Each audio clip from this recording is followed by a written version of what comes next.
after AI hitting the market, cybersecurity jobs have increased more. Salaries grow faster in cybersecurity compared to any other domain. Okay.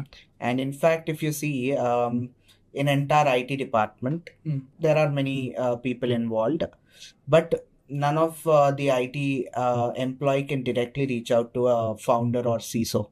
In entire IT department, cybersecurity professional, like if you see CISO is head of cybersecurity department. So they can directly report to a founder. They will directly report. So that level of importance is given, and obviously responsibilities are high. Salaries are also very high compared to a developer as well. Developer maximum salary, no matter how many year experience he's having, let's say an average company can pay up to 60 LPA. Right. But a cybersecurity professional, if you see head of cybersecurity department, there are companies who pay 60 lakhs to 3 CR.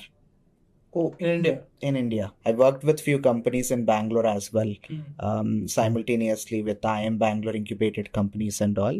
Okay. And I started training, and in Bangalore University and all, I have given a lot of sessions for faculties, employees in many MNC companies. Okay. We call it bug bounty hunting. We can do freelancing as well. Oh, amazing. As in, I don't have to work under anyone.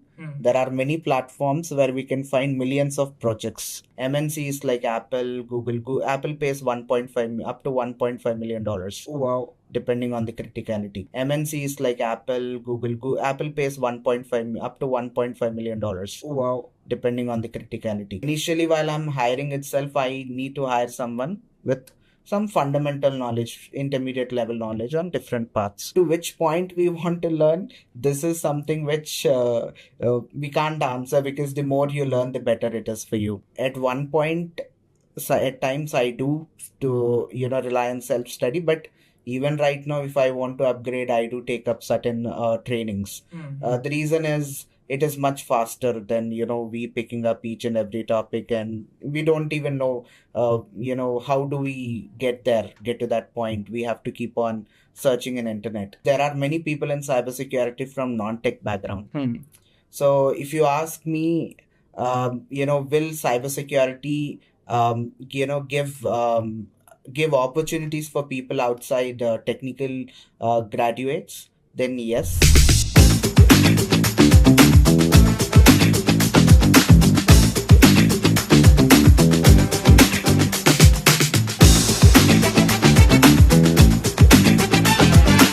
Hi Karthik, welcome to this podcast. So we're very excited to have you over here. Without me giving an introduction, let's hear from you. If you can talk about who you are, what you do, and then we'll take it forward from there. Sure.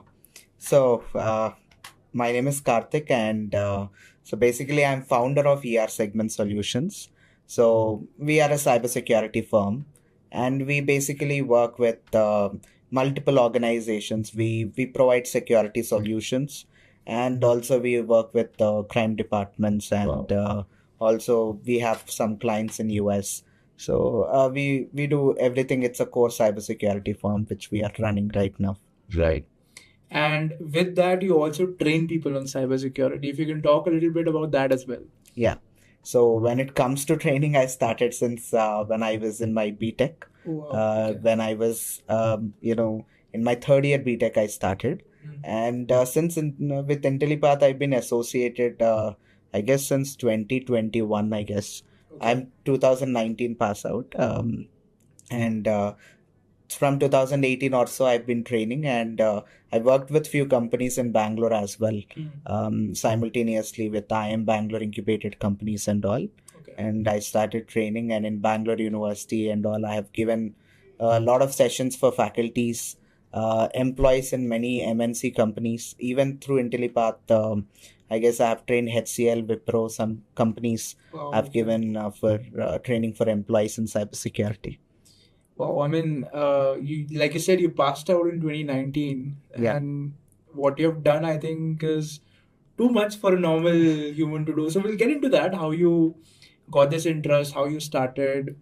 But for our audience, let's set the context. Can you talk about what exactly is cybersecurity? Why is it required in today's age? Let's start from there. Okay, so when it comes to cybersecurity, it's a big ocean to start off with. So, see, cybersecurity if you dive in, there are many paths in cybersecurity. So in my case, I'm into offensive side.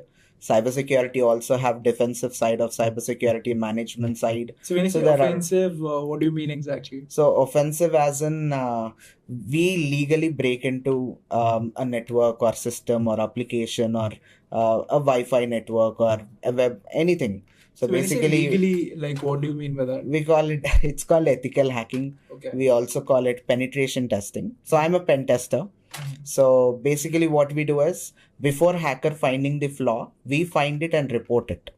Okay. So that the organization can fix it before hacker finding it. So okay. If you touch web, you have web pen testing, mobile pen testing, Linux system pen testing, network pen testing. Every technology has pen testing in it. Okay. So our job is basically, we have to find the security flaws which could affect the company if hacker gets to know about it. And companies basically pay you to get this done? Yes. We call it bug bounty hunting. We can do freelancing as well. Oh, amazing. As in, I don't have to work under anyone. There are many platforms where we can find millions of projects. Okay. This is called responsible disclosure program, which many companies has it. And people like us, we can select those companies. We can legally, by following rules and regulations of the company, we legally perform attacks, find loopholes and report.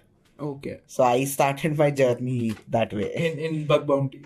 Through bug bounty hunting. So I remember when I also was in college, there were a lot of friends of mine who were trying to do, get into bug bounty, but maybe they got into it or did not get into it. But I want to understand from you, let's say I'm a college grad or maybe I'm studying in college, right? And I remember being a fresher, I used to admire hackers. There was a movie called Social Network, which came out, right? And after that, a lot of people want to become hackers, want to become developers. So can you basically tell us, somebody who wants to get into cybersecurity, how can he assess himself whether he can get into it or not? See, it's all about the mentality the individual is having. So normally in cybersecurity, basically you'll get a lot of challenges. Okay. So if you are a person who wants or who enjoys getting challenged, then this will be the field for them. Okay. And it's not that you need to be a programmer or so to get into cybersecurity. Oh, wow, okay. So we'll also discuss about it. But yeah, ultimately the thing is that mindset, we need to enjoy the challenges which we get, and we have to sit in front of it. Logically, we have to think a lot in this particular domain. So let's say somebody is from a non-technical background, but he's very much interested into getting into cybersecurity. So what is your suggestion for them? Like, before getting into it, should they go ahead and learn something? Or like, how does it work? So definitely, see, nowadays everything is on internet, but self-study is something which, if you ask me whether I would prefer, so at one point, at times I do to rely on self-study, but even right now, if I want to upgrade, I do take up certain trainings. The reason is, it is much faster than we picking up each and every topic, and we don't even know how do we get to that point. We have to keep on searching in internet. So what I have done is also the same. I have took my training first, and I got that guidance, the path. And then later I have continued in the same manner. And, I got into that point where I can give trainings. Interesting. So you did engineering, right? I did, yeah. So which stream of engineering did you do? I have done computer science. And for the prior question which you have asked, the thing is, there are many people in cybersecurity from non-tech background. So if you ask me, will cybersecurity, give opportunities for people outside technical graduates? Then yes, there are many people from civil background, commerce background, and many other different backgrounds. In fact, my students are there who has done B pharmacy as well, and they have to create an identity in market. Okay. Cybersecurity has lot of unfilled jobs. There are many people in industry or many people outside without jobs. Okay. But just because cybersecurity is having many job opportunities, they are not going to pick up random people. They'll pick people who are having the skill set. So being a non-technical grad, being a non-technical student, so if you have that skill set and if you can prove that you have more skill set than a technical guy, you'll definitely be getting the opportunities. And there are many. Got it. So let's take it a little slow. Let's go step by step. So let's say I'm from a non-technical background, or maybe I'm in the computer science field, but I'm not good at coding. I'm not good at whatever is being taught in colleges. So what is the first step for me? Like, how should I begin? Maybe for people who are in college right now, they want to get into cybersecurity. What is the first step? Like, what should they do?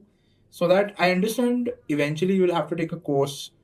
But in that course also, there must be some prerequisites that you should know, right? So what is something that I should learn first before I get into cybersecurity? Networking is mandatory. Okay. So networking is, obviously it's kind of, people do, whoever are getting in, by learning networking, they get little bored.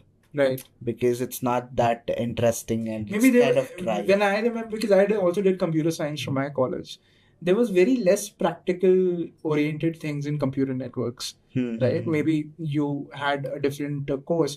So if, let's say I want to get into networking, how can I practice if I want to go ahead and learn networking? See, cybersecurity and ethical hacking basically, without networking, there is no cybersecurity. Understood, yes. Okay. So now, if I want to get in, I need to be familiar with networking. Okay. But how to learn networking? There are many resources or there are many courses as well outside where people can learn. But if you want to practically implement the, how to set up the devices, how to connect a router, how to, interact with these devices and all, you don't need an infrastructure. Oh, okay. Okay. So, you have Cisco Packet Tracer for an instance. In colleges, obviously, people don't teach us. Right. But Cisco Packet Tracer is one tool where we can arrange all the devices, we can arrange a switch, we can arrange a router, we can connect them. Each and every device will have an IP. We can also access the terminal in each and every device, communicate with other device. We can do everything as such. So the thing is, practically you can implement networking, but it depends on where you are learning and how. So let's say I'm a guy who does not even understand the networking protocols, right? So for me, what is your advice? Like, is there any learning resource that I can refer to? Or maybe is there, are Udemy courses enough for learning networking? So or maybe is there a book that I can go through that if I learn this, or is there an outcome which I can basically measure myself into, that if I do this, then I know networking? Like, how will I know that I know enough networking? So, see, mainly for cybersecurity, we'd be needing OSI model. OSI model is like heart of networking concepts. Okay. So OSI model is one that... Yeah, if any attack which happens in cyber world, it happens in one of the 7 layers of OSI. Okay. So we need to know OSI model, how data flows from one device to other device, and we need to know IPs, MAC address, DNS, DHCP, all these concepts. Sure. We need it. So it's, up to which point we want to learn. This is something which we can't answer, because the more you learn, the better it is for you. So if you say, how do I learn it? There are many resources online. In YouTube, there are many channels where they make series of CCNA networking videos. Got it. And in cybersecurity, it's not mandatory that we get into routing switching level concepts, but base intermediate level knowledge on it, ports, protocol, services, all these OSI model and all these concepts would be sufficient for you to move forward. Got it. Okay. So networking is a prerequisite. Any other prerequisite that we require before we get into understanding? Computer knowledge, obviously. Okay. Operating a computer. Yeah, basic. Working on Linux. You can learn it eventually. It's not something. It's just not a prerequisite. It's not a prerequisite. Okay. Anyone can do it within a basic. So knowledge. If you have basic knowledge about how computers work and a knowledge about networking, especially OSI model, and I think that is the first thing that we learned when we started computer networks, then you're saying we can think about doing a cybersecurity course. Okay, got it. Now, when we get into cybersecurity, there are so many certifications out there, right? Because anybody who would want to learn cybersecurity, obviously, we want to get a job, right? So let's start from there. Like, what are the entry level jobs which are available in cybersecurity? Or before getting into cybersecurity, is there a job that maybe I should get into where I learn things, how they happen, and then maybe I should get into cyber? How does it work? So, as a fresher, if I want to get into a job or if you want to get into a job in cybersecurity, so basically you need to decide like, red teaming, blue teaming. So that is offensive, defensive. Okay. So if you want a vague idea, defensive team, you have SOC analyst, you have incident response teams, you have, knock teams, you have multiple, security analyst and all, multiple responsibilities. If you see in cybersecurity, there are 60 plus job roles. Okay. So in defensive side, their main agenda is to make sure that the attack will not enter inside the company. Got it. Okay. So when it comes to organizations outside, they have more defensive side opportunities. Yeah. And we have offensive side of cybersecurity as well, like penetration testers, security auditors, and forensic investigators and all. So when it comes to that side, offensive side, compared to blue, we'll have lesser number of opportunities, but we do have. Okay. So you're saying between the blue team and the red team, which is defensive and offensive, it is easier to get into the defensive side because jobs are more. Jobs are more. Yeah. Okay. Now, what is the entry level job in the defensive side of things that I can get into as a fresher? Like, for example, when we were in college, we used to have companies like TCS, Infosys. The only thing that they used to ask us was, what are loops, right? What are variables? And if you used to answer 6-7 questions, we used to get the software developer job. Now, in case of cybersecurity, what is it like? What is the first kind of role that I'll get into, and what are the kind of questions that I can expect? So you'll get into security analyst job roles. Okay. So that is into, let's say, defensive side. If you see, so you'll be working with in L1, L2 levels initially as a fresher. You'll get in, and basically you'll be dealing with it's kind of, you don't need coding in here. Okay. Okay. So you'll be completely dependent on security tools, SIM tools. Okay. So like Splunk, QRadar, EDR tools like CloudStrike, Trellix and all. So as it is a tool-based scenarios, networking is mandatory in here. Sure. So in any interview you attend, if they ask you 10 questions, 3 questions will be there in networking. Okay. So ports, protocols, again, the same concepts. And apart from that, they'll ask you about cyber kill chain or, about MITRE attack framework and, these kind of questions mostly they'll be focusing on. Got it. And when it comes to red teaming, you have penetration testers job roles also as a fresher. Okay. There are many people who got in, and me myself, I've been in pen testing. So when it comes to pen testing, you need to have that semi-coding knowledge. Okay. Semi-coding knowledge is needed, as in I don't have to be pro in coding, but if I can write one line of code, if I can understand the flow of code and write one line, that would be sufficient for me to survive. Okay. Being in fresher, later we can become pro in coding, develop our own tools and all, but entry barrier is not there. You don't have to be pro. That's fair. Okay. So you mentioned that there are, as a security analyst, which is the entry level job that you mentioned, I need to know about networking and I need to know about security tools, right? So knowing networking, like, is there a certification that I can do? Maybe from certification, I can map what all I have to learn in order to do that certification, and that certification maybe becomes a gateway for me to apply to that particular job. And similarly, the security tools that you mentioned, because these tools are not taught in colleges, right? So as a fresher, how do I learn these tools? Again, there might be courses or resources out there, but I might not know what all tools I have to learn, right? So maybe the way forward would be to do a certification which will tell me, okay, learn these 5 tools. Enough. If you learn them, you can get a certification, right? So what is an entry-level certification that I can do in order to learn these security tools or in order to learn networking?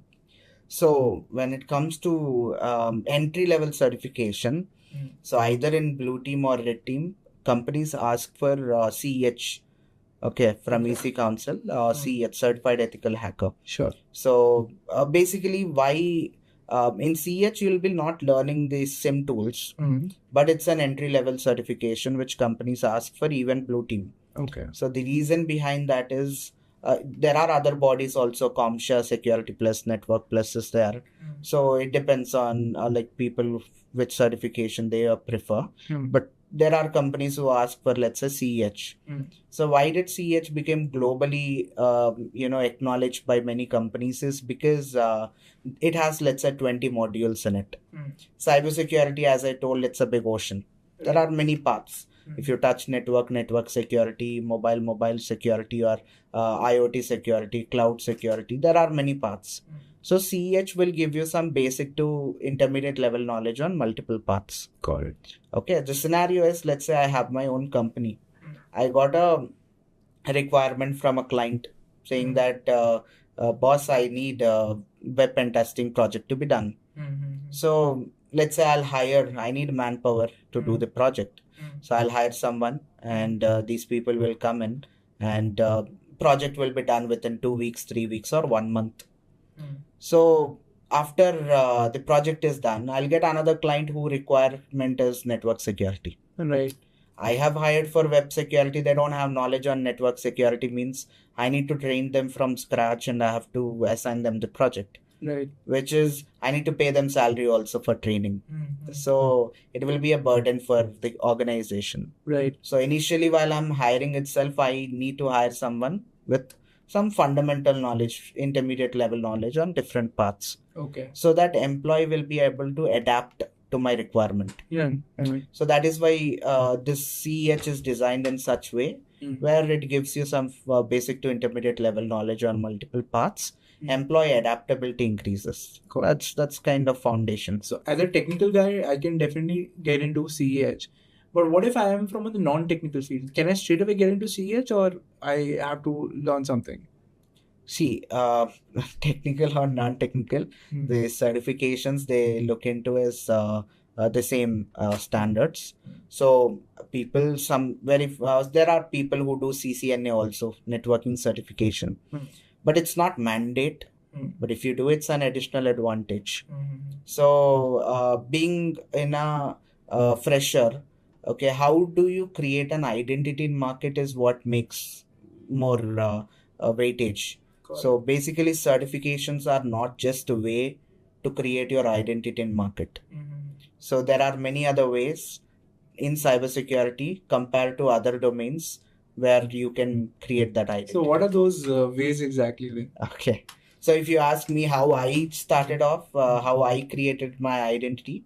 So basically, starting off, I started when I was in my second year. Okay. Graduation, 2017. Where I was a web developer first. Okay. PHP backend. I was doing internship. So later I realized about cybersecurity and switched from web development to web security. Okay. So I've started off with bug bounty hunting. So in my semester holidays, in first 8 days, I found around 4 days. I found around 8 critical vulnerabilities. Where? It's NDAs, Okay. non-disclosure, but yeah. So was it a big company or was it a startup? Like Medium scales. Okay. So some companies I worked for, and I've targeted a few good companies as well. Where 2 companies offered me job. Oh wow! Just because you found a bug. Yeah, I found Okay. and explained them as well. There are a few companies whom I have done internship priorly, and I have explained them that these are the scenarios, and somehow it worked out, and they gave me opportunity. And since my third year, I started working full time. Okay. And basically, this bug bounty hunting, which is there, it is one of the best way to create a weightage in your resume. As in, see, in my case, I had 5 backlogs in my BTech. Okay. No one cared. I had, I'm not very good in getting percentages. So no one cared or no one asked me about it. Okay. I'm not suggesting that people follow it. But the thing is, I have created my identity in such a way that people care about the skill set. So since then, I've done freelancing, and I've third year onwards, almost by fourth year, I worked for around 8 companies. Wow. 2 in Canada, 2 in US, and remaining Bangalore and Hyderabad. Wow. So I suggest my students also the same, that Bug bounty hunting, let's say, is something which is, you don't have to invest to get a project. You don't have to work under anyone.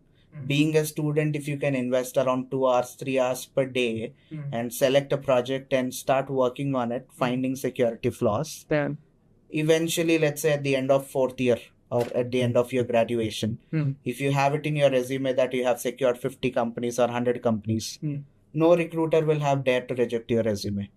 So you can create that. You don't need any certifications. Doing certification, even I have done it. It's like you to prove yourself that you have that content, and also it will be an additional advantage. Interesting. So let's say I want to do bug bounty, right? So let's take the example of lntellipaat. Now, let's say I want to check what kind of bugs they have in the website. So what is the normal flow? Like, how do I begin understanding, or how do I find a bug? Like, Okay. maybe if you can map a roadmap for us. So usually we maintain a checklist, Okay. as in a list of the security flaws. So we also follow a security standard OWASP top 10 globally. People do follow it. No, so my question is, as a fresher, when you did it, right? How did you crack it? Like, how did you, now though you have a, because you have done a lot, you might be having a process which you might also teach also to people. But my question to you is, as a fresher, because you did not have this knowledge, right? You said you were a web tester, a web developer, and you wanted to get into cybersecurity. So how did you find your first bug? See, I have learned, I took training. Okay. So basically I started off with attending a workshop in IIT Hyderabad and BITS Hyderabad. We had 2-day workshops, ethical hacking. I attended, got to know about it, wanted to explore, took training. Okay. So I took training normally from online itself. I started. Later I took offline trainings. Okay. So, but the thing is, I got that guidance, like, what vulnerabilities are there, what kind of security flaws are there in websites. So I got it. And whatever attacks I know, whatever vulnerabilities I know, I made a list. Understood. And any website which I select, I go through each and every vulnerability, each and every attack I perform. And if it worked, I'll take it. If it didn't work, go for next. Like that, I keep trying all.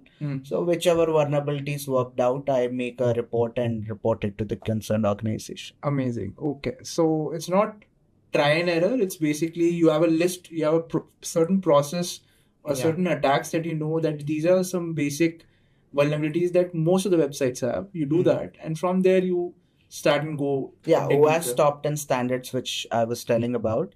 Basically, the OWASP is a non-profit organization. Okay. What they do is they do research on what are the most commonly found vulnerabilities in web. Okay. Not only web, it has in cloud, it has an IoT OWASP top 10. But let's say OWASP top 10 in web. So they do research and release those top 10 standards. Okay. So we also follow OWASP top 10. And apart from that, I do follow other vulnerabilities as well. Latest vulnerabilities, they keep on coming in market. Got it. So best part is if you focus on latest vulnerabilities, not many people will upgrade themselves. Okay. So that's a secret. Okay. Got it. Understood. So you're saying if somebody learns the OWASP top 10 vulnerabilities which are there, chances are that if they're targeting maybe a new startup or a medium startup who have just started out, and if they have a bug bounty program, they will be able to find their first bug. Yeah, there are chances, but I would suggest not to work only on OWASP. Okay. Because there are many people who are learning OWASP, so competition will be more. Okay. So if you want to get out of that competition, you have to go a little above OWASP, and there are many other vulnerabilities. Correct. Now let's talk about, can I perform these attacks on any website, or like is there a way? Because right now the conversation that we are having is we can test by doing these attacks on websites, but I don't think that is legal, right? So like, how do I approach, or how do I know which websites I can actually do an attack and which websites are actually giving me a bug bounty program? So it's very easy. Basically, the scenario is there are companies who are having RVDP program, Responsible Vulnerability Disclosure Program. Okay. MNCs like Apple, Google. Apple pays up to $1.5 million. Wow. depending on the criticality. Google also pays in millions of dollars per vulnerability depending on criticality. So there are many companies as such, depending on their budget, they pay. But either way, how do we find them? So if you see Apple, they have a separate sub page in their website itself for Apple Bug Bounty program. So same way many companies have it. Okay. So how do we find all these companies in one places? There are platforms like Buckroud, HackerOne, Synac, Integrity, 18 plus. There are many platforms. So the scenario is, let's say I want to select a project. So I can sign up for free in these platforms. Right. I can select any program which is listed, even OpenAI and all. There are many government and private organizations. I select them. They write clear rules and regulations. What is your scope? So what are the rules you have to follow? What are the attacks you should not do? What attacks you can? Okay. So like they'll give set of rules and regulations. We have to read it properly, perform the attack. They have report option there itself. Okay. Submit report and they'll respond accordingly. That is for public platforms. Again, there are private programs. Government websites you can do, and you can report it to NCIAPC. So like that there are. So it's not difficult to find. There are millions of projects available. Correct. Now, so what are the legalities of doing this? Because obviously hacking is a term, I'm sure everybody has been through news.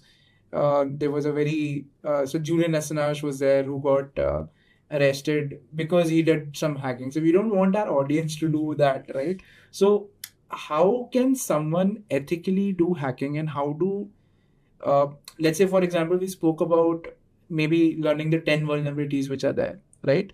Can I actually go on any website and perform vulnerability attack for those top 10 vulnerabilities? Is that okay in India? And how does it work outside? See, it is some gray area, okay, at times. But see, if a company, they themselves put their application in a platform and say that we are offering this for these kind of vulnerabilities, Right. they'll tell you priority, that is depending on criticality. So those are there for the will be companies who offer a bug bounty offer a program. and maybe they mention it on the website. Yeah. But there are companies who don't mention it maybe, right? Yeah. So can we do an attack on those websites? That is kind of a gray area. The thing is, there is a platform, let's say Open Bug Bounty. So usually there are people who do it on companies who don't have RVDP program. It's because they don't even know what RVDP program is. Right. What is cybersecurity? They might not even have an idea. Right. Colleges, if you see, they don't have any idea about it. So there are many startups who don't have idea. So the thing is, at times, let's say I'm traveling somewhere, I saw a company name. So out of curiosity, I want to test it. So in that case, let's say, some attacks like cross-site scripting, SQL injection kind of attacks, let's say I'll perform it on the website. Again, there are attacks like DOS, DDoS and all, which will completely take down. I should not perform even on companies who are having RVDP program or companies who are not. Okay. Should not perform certain attacks, which is going to damage their clients' services to their clients. So I'll make sure that I perform, let's say, these kind of attacks. And I'll reach out. There are many ways to reach out. I can either call them at times and tell them, please divert the call to your technical team. If they tell that, we don't have such option, in that case, via LinkedIn, there will be multiple people, multiple employees who are registered. I'll just search for that company. I'll get some employee, message them that I found this vulnerability. Acknowledge, if you want more information, I'll help you to fix it. Obviously, if they're interested, they'll reach out to me and I'll tell the procedure. Okay. Like that, some or other way we can reach out to them. If they didn't even care about it, there is a platform called Open Bug Bounty Program. That is a platform where there is a team who will reach out on your behalf and, help you to get acknowledgement from them. So as such, there are. So let's say I have a company, right? I am not aware about cybersecurity norms. Now I'm doing my work and somebody, some ethical hacker comes and tells me that there's a vulnerability on your website. Now, as an owner, I might think that, hey, why did you attack my website in the first case, right? So what is the legality in India for these kind of scenarios? So as I told, so the thing is, our approach should be right. Okay. You know, as I told, that's kind of a gray area. If I tell you that, hey, I got your customer data. Right. Obviously, people will be like, "Arey, who are you to take my customer data? Correct. Who gave you permissions?" Better asking permissions priorly, but as they don't know what cybersecurity is, they might not even care about it. Right. So we make sure that the attacks which we do, like if you see Open Bug Bounty, which I have told you before, the platform, they don't even accept attacks like SQL injection. Okay. Where because it's an attack where it can dump the data from the database. Right.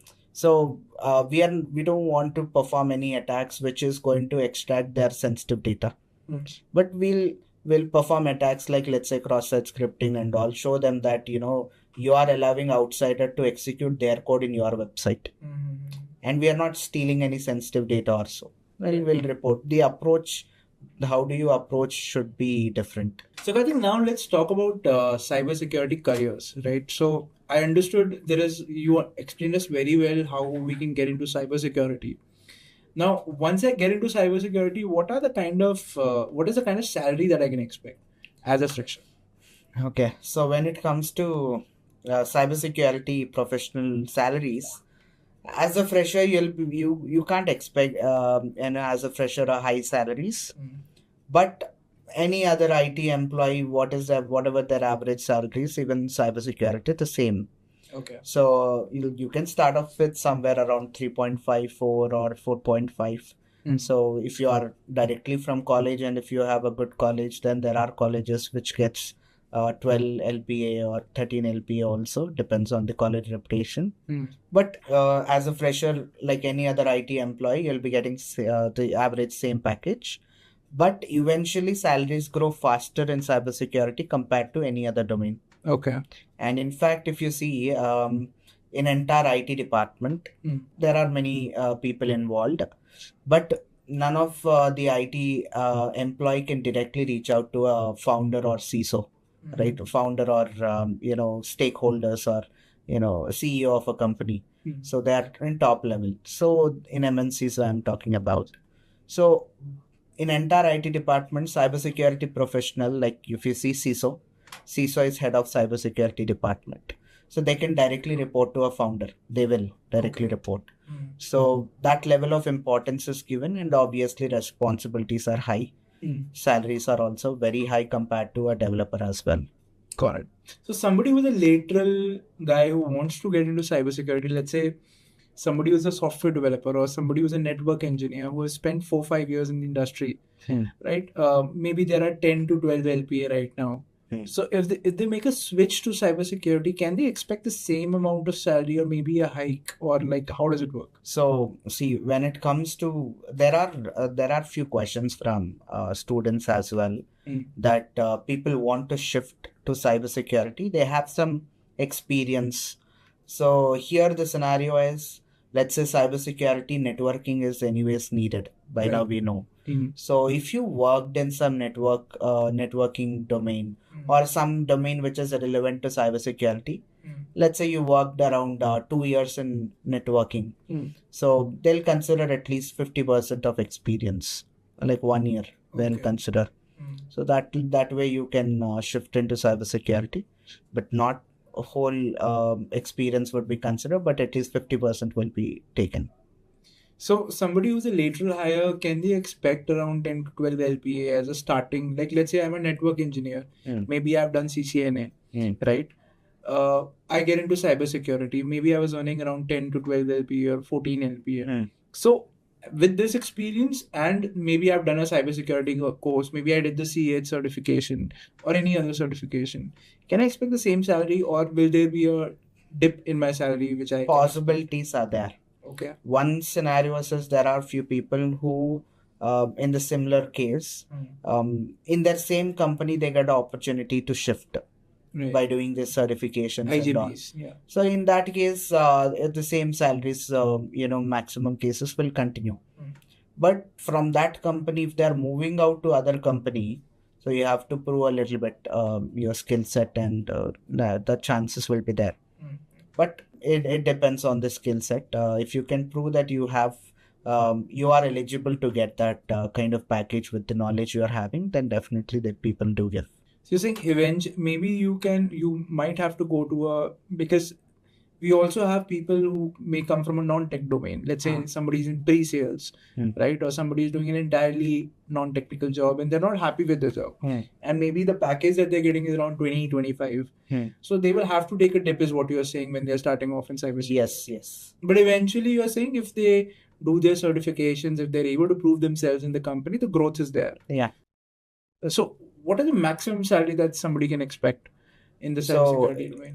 If you can see here, let's say compared to a developer maximum salary, no matter how many year experience so he's having, let's say an average company can pay up to 60 LPA. Right.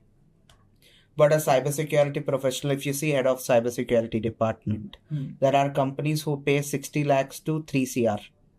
Oh, in India? In India. Okay. So is this all cash or is there also, equity is also involved? Because yeah, definitely. Okay. So how much in-hand cash they can expect? Like there are people, they are getting cash, and also it's up to them, depends on the company if they give stakes or not, but they do also. So you're saying people are earning 3 CR a year also? Yes, in India there are people who are in a job. Yeah, in job.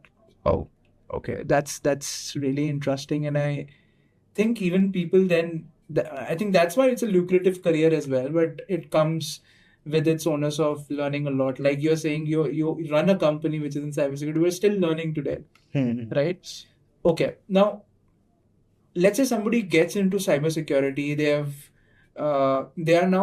feel they're stuck somewhere, right? Now, if they have to grow, how do they grow? Like if I am in cybersecurity, maybe I've spent 2 years in the company, right? I am having the same skill set. I'm tired of shifting between companies. I'm not able to get a hike, or I'm not able to grow my skills. So what is the way out from there? See, one thing is cybersecurity is something which you cannot be with the same knowledge. Okay, every day you have to upgrade. Okay. So once you dive in, you have to keep upgrading. It's not like other field. So I'll tell you, there is one advantage with this because of this reason. The advantage is as you have to upgrade yourself every day, so it's difficult for people to replace with you with a tool, on your behalf. Right. So if you learn any technology today, and if you don't have to upgrade yourself for next 5 years, then you can be replaced with a tool. But cybersecurity is not. So the thing is, as we have to learn every day, and if we stop upgrading, our downfall starts. Right. So we learn, but how do we prove in organization that we got knowledge? By doing certifications and all we can. And people do demand that, I've done this advanced level certification. So there are possibilities to get hiked. Got it.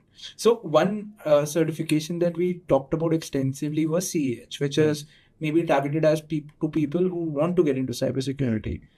What other certifications are there which can be helpful to people who want to advance in their career of cybersecurity? So again, let's say for example, I'm into offensive side. So initially, let's say I can start off with getting into as a fresher, I can start off with CH, but later I can get into in advanced level penetration testings.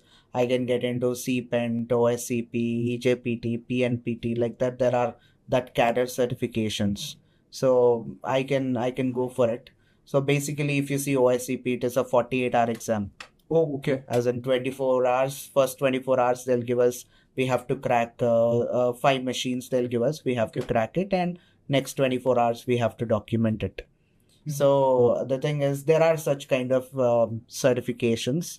So there are, that level of exams where we can prove ourselves. Obviously, if I crack, let's say if I have OSCP certification, then companies will see that, okay, this person is having knowledge, and they can definitely, upon that only, they'll also give us salaries. Right. Also, what about other people? And so we spoke about extensively the cybersecurity career. But let's say I'm a developer, or maybe I'm a network engineer, or maybe I'm sitting in some other IT job. How important is it for me to learn cybersecurity? Is it important, first of all, or are there teams who take care of cybersecurity and you just have to focus on your work? How does it work? So I'll just give a clarity on it. So cybersecurity definitely is not only for you to do a job, it's for everyone to learn. Because see, for example, let's say you got fever or you got cold, you know which tablet to take. You don't have to be a doctor, right? You can think that a doctor will anyways know. I can just go near a doctor and take care of it. Nothing as such. So we'll know basic things, right? In same way, being a non-cybersecurity professional, it's responsible for every human who is using device to be familiar with cyber crimes, cyber threats, cybersecurity. Because nowadays, let's say for example, recently we had an Aadhaar card data breach. Okay, so being a cybersecurity professional, let's say I keep following this stuff and I got to know Aadhaar card data breach. And as we also work with certain crime departments, we do get see a lot of cases. So 81 crore data got breached few months back. And since then, Aadhaar enabled payments are happening. As in, without OTP, as your Aadhaar is having a link with your bank, directly money can get debited from your account. Oh, okay. Yeah. So as I know this, so what I do is for security purpose, I go to my UIDI portal, government portal, and I log in and I disable my biometric authentication. So by default, it's enabled. So we have to disable it so that people will not be able to do it. So I don't have to be a cybersecurity professional to know this concept, because everyone has bank. So they need to know how to protect themselves. Right. Devices they have. People install some cracked softwares, modded applications. They need to know what would happen. So there are certain cyber awareness situation which everyone need to have it. Yeah. So irrespective of which domain they are in. So is there a certification for this also? Nothing as such certifications, but you have to keep following. There are certain websites which are available where it's a free subscriptions, like a news articles. So there are hackers news, GB hackers, or naked security. There are many such kind of websites where if you subscribe, they'll send you an email, they'll send you a newsletter, or you can check out in that website. Every day they'll update what are the cyber crimes which are happening. Right. So in a detailed manner also how it is happening. So we spoke about general awareness, but what about professional requirements? Like for example, there is something called a secure coding, right? So developers, they should write code in a way that it is secure. Yeah. So does this fall under cybersecurity, or this has to be learned by the developer? Like how does it work? So if developer learns, it's good. See, cybersecurity is involved everywhere. Right. So see, the another advantage is, let's say I learn cybersecurity today. Tomorrow I want to get into AI. So cybersecurity will be helpful in AI. Right. DevOps or developers, everyone needs it. But not many people are aware of it. Yes. So usually what happens is our companies there, we provide security solutions. So in their companies, whoever are developing the softwares, before giving it to client, nowadays clients are needing auditing report. Okay. So there are auditing organizations, certain empaneled. Okay. Cert in India. So basically there are few companies who are certain empaneled companies, auditing organizations. So basically what we do is we check that software and we see whatever flaws are there, and even secure coding, we do code reviews. There are automated tools as well using which we can check all the lines, and if there is any flaws we report and they fix it and we give the report. Then after we giving the auditing report only, clients will accept their product. Correct. Okay. So you're saying even if a developer writes the code, there are ways to test whether that code is following the best practices or not. But it's a good thing to have, because I have seen a lot of job descriptions for developers also, where they mention that you should know secure coding, or you should know, tools which check whether your code is following the secure coding practices or not. All right. Okay, that's interesting to know. One more important thing that I wanted to ask was when you are speaking about developers, that these days, because of ChatGPT and other AI tools, there has been a lot of buzz that ChatGPT will take jobs. I mean, we are able to see now that a lot of jobs like technical content writing and other things, they all have been automated, right? Similarly, maybe it is not taking developers' job, but it is helping them in productivity, wherein whatever boilerplate code that somebody had to write again and again, that ChatGPT gives them now, and they can use it, and then they can edit, and then they can go on. So this is what the impact which has happened in the developer space or the content space. What is the impact which has happened in the cybersecurity space because of this? So, after AI hitting the market, cybersecurity jobs have increased more. Oh, okay. Okay, where other domains got impacted, cybersecurity jobs has increased. And the reason why is hackers have adapted AI before normal people did. Okay, they have adapted AI faster.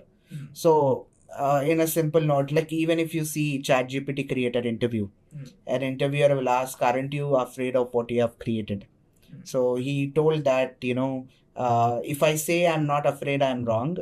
But my major concern is cyber criminals misusing it. Okay. So how do they misuse? Basically, let's say, for example, I want to perform an attack on a website or some organization. So if I want to perform attack organization, if they're already having a security team or so, so what they do is already existing attacks, they protect themselves. Right.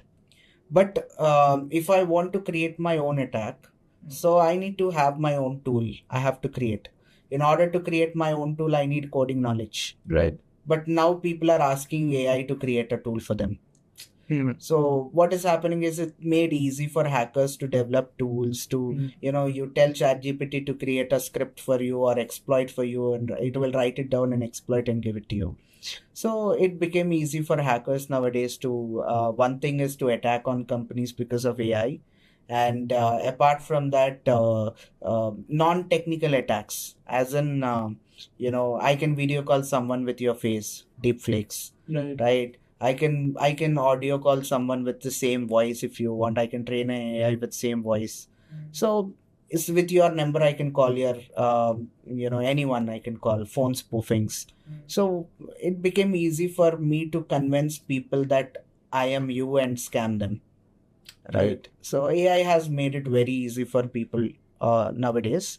And moving forward, AI needs security, and even ChatGPT has announced bug bounty program a few months back. So it's a good thing, you could say, for cybersecurity professional. But I would summarize that any technology which makes your life easy brings threats. That's a simple story in cybersecurity. Right. Okay. So you're saying AI has now increased the jobs of cybersecurity engineers, or maybe made their life more tough because they have to deal with more attacks. Okay. So this basically boils down to the fact that companies now need to be more aware about cybersecurity and the different kind of attacks which can happen. Like, for example, what attacks do you see on a daily basis which companies face? Like, for example, DDoS attacks are there. I mean, there are a lot of kind of attacks, but what are the different kind of attacks which you see on a daily basis which happen to companies? Common DDoS is common. Very common attack is DDoS. And as I told, the worst part is if it is a high volume DDoS attack, there is no complete solution yet. Okay, for some medium scale or so we can. So for our viewers, can you tell them what is a DDoS attack exactly? DDoS is a distributed denial of service. Okay, DOS is denial of service. DDoS is distributed. So basically what happens is there is a big cybercrime syndicate for it. So where, hacker will set up a command and control center, and he'll hire affiliates. Affiliates are there. What they'll do is their job is to either, legitimate website, they'll compromise them, or they themselves will create malicious website to attract people visiting it. Okay. Like adult website, torrent websites, all these people do visit daily. So you see at times you click anywhere on the screen, you get redirected to another page. Right. So there are some JavaScript download functions as well. If that script loads, there is possibility that your device gets compromised. So once your device gets compromised, you'll become a bot. Okay. Okay, malware will get loaded and you will become a bot. So you'll be connected to CNC server of hacker.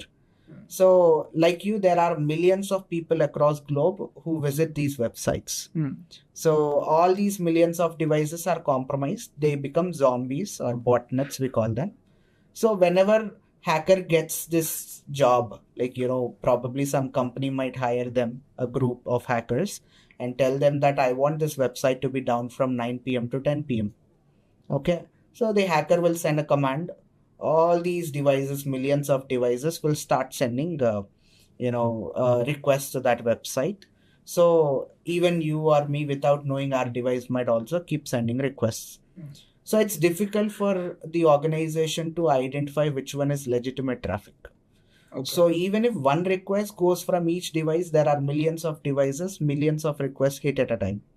So it's not possible for a company to handle that high level DDoS attacks. So there are certain security measurements, header analysis, wavelet analysis, and load balancers implementations. There are certain security measurements, but up to some extent only we can. So we can only prevent them, we cannot avoid them, is what you're saying. No. So let's say, how do I get to know whether my device is in a bot network or not? Is there a way to figure out whether I have been infected with a JavaScript code, like you say? There are certain tools, but it's not guaranteed that it works. Okay. But there are tools, and even government also is offering certain tools where you can identify botnets and all, but that's a possibility. No, so what I want to understand is, like, if I am a part of a botnet or not, how will I get to know about it? See, it's not that right now, if you want to check, as I told, there are certain tools which are available which will try to scan and identify, but it's not 100% working process. But either way, if you keep monitoring your device network traffic, and if your device is shooting out some requests without you initiating it, so if you monitor, then that is one possibility to figure it out. Okay. Because what I want to touch base on is, because there are a lot of cyber crimes which are happening every day. Even some of our friends, they've gone through a fraud wherein they are not getting an OTP, and then their money is getting debited from their account. Now, I'm not too sure how that works, but what is the way to avoid these kind of things? Like, is there something which our audience can do so that they're not, of course, technical awareness is one, but apart from that, can they do something about it right now so that they can, or maybe some practice that they can follow every day, through which they're not getting scammed like this? So see, let's say stealing money from banks for a hacker, there are many ways. So being let's say normal guy, not having some cybersecurity expertise, I should be aware of all the cyber crimes which are happening in the market, and every day it keeps on increasing. Let's say, for example, Aadhaar card is there. So a few months back, we had in 2018 March, we had an Aadhaar card data breach of 1.1 billion accounts. Oh. That was the world's largest biometric data breach which happened. And that could be bought online. Even in WhatsApp group, they were selling it for a few pounds, right? So recently we had an Aadhaar card data breach this year, few months back. And since February onwards, we were getting a lot of, crimes that, money is getting debited from account without OTP. That's because Aadhaar card is linked with your bank. Okay. So as Aadhaar card is linked with your bank, so we have a facility, Aadhaar enabled payments. So if victim goes and complained in department, and if in banking also, if they check the transaction, they'll be able to find Aadhaar enabled payments was initiated. So they're taking around approximately 5,000 or so, not very big amount. So around 5,000 they're taking. So without OTP, money can be debited through Aadhaar enabled payment. How do I secure myself? You can go to that government portal, UIDAI portal, and you can log in into your account, and you can disable biometric authentication. So whenever it is needed, if you want, you can again log in and enable it. Whenever it is not, maximum cases, switch it off. And apart from that, if you see your credit card, debit card scenarios, okay, that is one way. This credit card, debit card, you have, let's say, a magnetic strip to your credit card, debit card, which emits certain frequencies. We have devices like Flipper and other devices where, even though your card is inside your pocket, so if I go beside you, I can get your card details. Okay. And if you have this NFC enabled, near field communication, tap and pay, so I can just emulate your card using that device of mine, go to any ETC machine and tap and make payment from your card. Okay. Other way is, let's say I got your card details, you don't have tap and pay enabled. So I got your card details. What I can do is, people think that if he has my card details, what is there in it? OTP will come to my mobile if they do transaction. Nothing as such. Basically, there are two types of payment gateway, 2D and 3D. Okay. 2D payment gateway means no OTP. 3D payment gateways, OTP we will get it. Fortunately, India is using most secure payment gateways, 3D payment gateway. So if I get your card details, I'll not do shopping in India. I'll do shopping in, let's say, US has 2D payment gateways, no OTP. So I'll take your card details and do shopping in Amazon.com. Okay. .com is US, .in is India. Right. So I'll do shopping in Amazon.com if international transactions will be enabled up to an extent for your cards. So I'll do shopping in Amazon.com without OTP, money will get debited from your account. Oh my God. So we call this carding. There are many hackers on daily basis. They'll buy your card details from dark web and they do it on daily basis. Around $50 to $100 is what they take up. So that is another story. And if you want, you have to disable your international transactions in your card. All these you can do if you have that awareness, on these crimes. So I understood the monetary part of it. So people do scams to earn money. But let's say we spoke about DDoS, where you told us that some companies' website will go down if somebody enables a bot network. So what is the motivation behind that? Like why does that happen? So hackers' motivation, it can be for money. Okay. Or it can be for some joy, thrill. Okay. So there are hackers who, even though they don't get even a penny out of it, they want to do it just for hack value. As in, I could say that, I took down Facebook, my reputation will increase, right? So, but either way, when it comes to this DDoS attacks, mostly there are many groups in dark web who provide these services. Okay. Okay. So let's say, for example, I'm competitor of lntellipaat. If lntellipaat goes down, I'm the only option for people. Okay. So what I can do is I can hire some hacking group and say that I want this website to be down. So accordingly, they'll perform a DDoS attack, get it down, and the customers of lntellipaat, when they're opening website, it will be very slow, or when they're making payment, they couldn't. So they'll get frustrated, and obviously you will be losing your loyal customers. Right. Ultimately, they get diverted to me. So I'll be in profit. So hackers are offering these services, and yeah, there is a big syndicate for it. Yeah. All right, Karthik. So I think let's summarize now. But before we summarize, I have a very important question for you. Yeah. So let's say I get scammed, right? So what is it that I should do now? Like, is there a way that maybe I got scammed, my data got leaked, or I had my money go out from a bank? So is there a way where I can get it back, or what can I do? What is the next course of action? See, if you are a customer of, if you are a subscriber of some company and that company couldn't maintain, many companies goes through data breaches. And no company is 100% secure. That is clear about it, because every day we keep on getting new attacks. It's not possible for a security team also until and unless they get attacked with a new one. As in, let's say COVID is there. In 2018, we can't predict that 2019 may COVID will hit the market. Right. So in real world, probably once in a decade, we are getting new virus.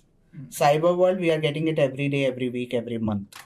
It's not possible for companies to be 100% secure. So you have to be careful enough to give as limited information as possible. Okay, again, it will take a lot of time to discuss all of it. But you have, as less amount of information you give in public, the more secure you'll be. That is one thing. But another thing is, every security professional will recommend you that every 15 days, if you are too lazy, at least every 3 months, you have to change your credentials. The passwords. Yeah, passwords. You have to keep changing it. And multi-factor authentication should be switched on. Two-factor, that is OTP, should come to your device. That is okay for data side. But when it comes to financial frauds, if you go through a financial fraud, first of all, you have to avoid them. But let's say you go through a financial fraud, as soon as possible, you have to report it in cybercrime department and in bank. So if you report it soon, they'll freeze your amount, which the other side has gotten, and they'll try to recover it back. Within 24 hours or so, you have to take action. And you have some toll-free numbers from government where you can directly call department and tell them that, I got through this day, financial fraud and all. They'll try to help you out. But if you delay it, so forget about your money, because even if you report it, not even, cybercrimes, not only financial fraud, all the other cybercrimes, matrimonial fraud, Instagram frauds, Facebook frauds, all the other frauds which are happening in market. So reported frauds, not even single digit, as in not even 9% of cybercrimes are solved, which are reported. Unreported, there are many. Reported itself, not even, it's below 10% which are solved. That's scary. Okay. So I think what you're trying to say is that we have to be, even if we are not trying to be a cybersecurity professional, make a cybersecurity career, it is very important in this day and age to know about cybersecurity. Everyone would suggest prevention is better than cure. Right. You should make sure that you don't get scammed rather than thinking about what to do after getting scammed. So on that note, guys, thank you so much, Karthik. It was lovely talking to you, and maybe, I'm definitely sure people will have a lot of questions and they can post it in the comments, and maybe we can do a round 2 also with you if you have time. Definitely. And we can discuss more in detail about how somebody after learning cybersecurity can benefit themselves. Sure. Thank you so much for your time. Sure. Thank you.